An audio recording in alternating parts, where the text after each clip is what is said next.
जंगल का राजा शेर बूढ़ा हो रहा था, उसकी ताकत कमजोर हो रही थी। वह जानवरों का शिकार करने की ताकत खो रहा था। कई बार वह अपनी कमजोरी के कारण शिकार नहीं कर पाता था। कई कई दिन वह बिना भोजन किए ही दिन व्यतीत कर देता था। एक दिन शेर अपनी गुफा में बैठा यह सोच रहा था कि अगर उसने जानवरों का शिकार नहीं किया तो वह भूखा रहेगा और एक दिन मौत के करीब पहुंच जाएगा। उसे कोई उपाय सोचना था ताकि शेर बैठकर अपने भोजन की व्यवस्था कर सके। वह सोचने लगा और देखते ही देखते उसे एक भारी उपाय सूझ गया। शेर ने कबूतर की मदद से पूरे जंगल में अपनी बीमारी की खबर फैला दी। जंगल के सभी जानवरों ने यह समाचार सुना और राजा सिंह के पास उनका हाल जानने के लिए आने लगे। शेर शिकार करने में असमर्थ था, इसलिए जब जंगल का कोई जानवर उससे मिलने गुफा में जाता तो शेर उसे पकड़ लेता और मार डालता था और अपना भोजन बना लेता। रोज जंगल का कोई न कोई जानवर उसकी गुफा में शेर के बारे में पूछताछ करने आता और शेर के जाल में फंस जाता था।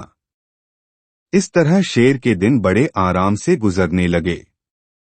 अब शेर को भोजन के लिए जंगल में भटकने की आवश्यकता नहीं रह गई थी।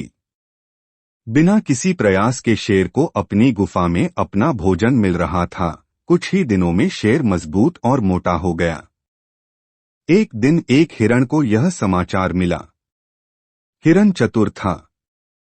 वह शेर की गुफा तक पहुंचा, लेकिन गुफा के द्वार पर ही रुक गया।